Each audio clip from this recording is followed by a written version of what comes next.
ಬನ್ನಿ ಇವತ್ತು ಲಕ್ಷ್ಮೀ ಬಾರಮ್ಮ ಸೀರಿಯಲಲ್ಲಿ ಏನೆಲ್ಲ ಆಗ್ತಾ ಇದೆ ಅಂತ ನೋಡಿಕೊಂಡು ಬರೋಣ. ವೈಷ್ಣವ್ ಮತ್ತು ಲಕ್ಷ್ಮಿ ಇಬ್ಬರು ಕೂಡ ಮಾತಾಡ್ತಾ ಇರ್ತಾರೆ ರೂಮಲ್ಲಿ. ಅದೇ ಟೈಮಿಗೆ ಅವ್ರ ಮಾವ ಮತ್ತು ಸುಪ್ರೀತನೂ ಕೂಡ ಬರ್ತಾರೆ.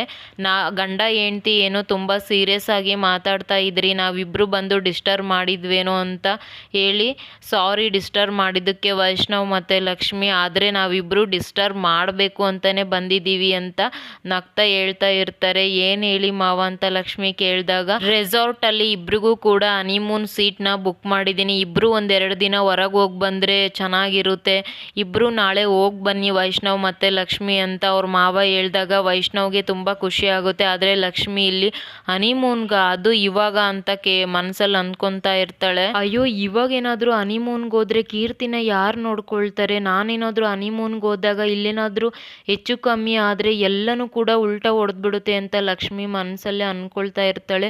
ಹೌದು, ಹನಿಮೂನ್ಗಿಂತ ನಂಗೆ ಕೀರ್ತಿ ಜೊತೆಗಿರೋದೇ ಸರಿ, ಕೀರ್ತಿನ ನಾನು ಕಾಪಾಡ್ಕೊಳ್ಬೇಕು, ಅದೇ ಇಂಪಾರ್ಟೆಂಟು ಅಂತ ಲಕ್ಷ್ಮಿ ಮಾತಾಡ್ತಾ ಇರಬೇಕಾದ್ರೆ ಸುಪ್ರೀತಾ ಇಬ್ಬರು ಕೂಡ ಒಂದೆರಡು ದಿನ ಮನೆದು ಎಲ್ಲ ಟೆನ್ಷನ್ ಬಿಟ್ಬಿಟ್ಟು ಆರಾಮಾಗಿ ಸುತ್ತಾಡ್ಕೊಂಬರ್ರಿ ಅಂತ ಸುಪ್ರೀತಾ ಹೇಳಿದಾಗ, ಅದು ಚಿಕ್ಕಮ್ಮ ಇವಾಗ ಅಂತ ಲಕ್ಷ್ಮಿ ಹೇಳಿದಾಗ, ಏನು ಇವಾಗ ಅಂತ ಕೇಳ್ತಾ ಇದ್ದೀರಾ, ಇವಾಗ ಹೋಗದೆ ಏನು ಮುದುಕರು ಆದಾಗ ಹನಿಮೂನಿಗೆ ಹೋಗ್ತೀರಾ ಅಂತ ಮಾವ ಕೋಪ ಮಾಡ್ಕೊಂಡು ಹೇಳ್ತಾರೆ.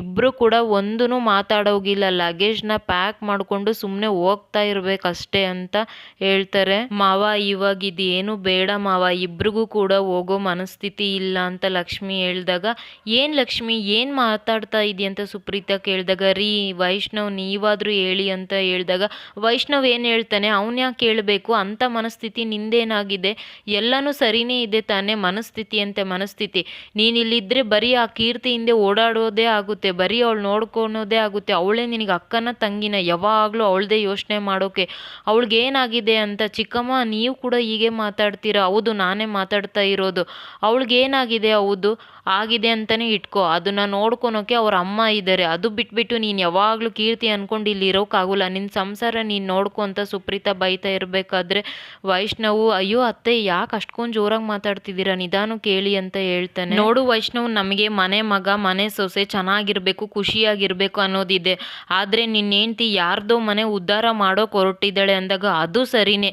ಹೌದು ಮಹಾಲಕ್ಷ್ಮಿ, ನೀವ ಕೀರ್ತಿ ಬಗ್ಗೆ ಅಷ್ಟೊಂದು ಯೋಚನೆ ಮಾಡ್ತಾ ಇದ್ದೀರಾ, ಅಂಥದ್ದು ಕೀರ್ತಿಗೆ ಏನಾಗಿದೆ, ಅದರಲ್ಲೂ ಇವಾಗ ಎಲ್ಲನೂ ಕೂಡ ಸರಿ ಹೋಗಿದೆ ಅಲ್ವಾ, ನಾವು ಹೋಗಿ ಬರೋಣ ಅಂತ ವೈಷ್ಣವ್ ಹೇಳಿದಾಗ, ಹೌದು ಆಗ ಹೇಳು ನಿನ್ನ ಹೆಂಡ್ತಿಗೆ ಅಂತ ಸುಪ್ರೀತಾ ಜೋರು ಮಾಡ್ತಾಳೆ. ಇವಾಗ ಏನು ಮಾತಾಡೋಗಿಲ್ಲ, ನೀನೇನು ತಲೆಹರಟೆ ಮಾಡೋಗಿಲ್ಲ, ಹೋಗ್ತಾ ಇದ್ದೀರಾ ಅಷ್ಟೇ ಅಂತ ಸುಪ್ರೀತಾ ಹೇಳಿದಾಗ ಲಕ್ಷ್ಮಿ ಬೇಜಾರು ಮಾಡಿಕೊಂಡು ಹೊರಗೆ ಹೋಗ್ಬಿಡ್ತಾಳೆ. ವೈಷ್ಣವ್ ತುಂಬ ಬೇಜಾರು ಮಾಡಿಕೊಂಡು ಮನೆಯಿಂದ ಹೊರಗಡೆ ಬಂದು ಕೂತ್ಕೊಂಡು ಒಬ್ಬನೇ ಮಾತಾಡ್ತಾ ಇರ್ತಾನೆ. ಮಹಾಲಕ್ಷ್ಮಿ ಯಾಕೆ ಈ ಥರ ಬಿಹೇವ್ ಮಾಡ್ತಾ ಇದ್ದಾರೆ, ಮನಸ್ಸಲ್ಲಿ ಏನಾದರೂ ನಮ್ಗೆ ಹೇಳೋಕ್ಕಾಗದೇ ಇರೋದೇನಾದರೂ ಇದೇನಾ ಅವ್ರ ಹತ್ರ, ನಾನು ಮನೆಯವ್ರ ಥರನೇ ಅವ್ರ ಮೇಲೆ ಏನಾದರೂ ಪ್ರೆಷರ್ ಆಗ್ತಾ ಇದ್ದೀನ, ಮನೆಯವರೆಲ್ಲರನ್ನೂ ಕೂಡ ಎದುರಾಕೊಂಡು ಅವರು ಕೀರ್ತಿನ ನೋಡ್ಕೊಳ್ತಾ ಇದ್ದಾರೆ ಅಂದರೆ ಏನೋ ವಿಷಯ ಇರಬೇಕು ಅಲ್ವಾ, ನಾನು ಅವ್ರ ಹತ್ರ ಹೋಗಿ ಕೇಳಬೇಕು ಅಲ್ವಾ ಏನಾದರೂ ಇದೇನಾ ಅಂತ.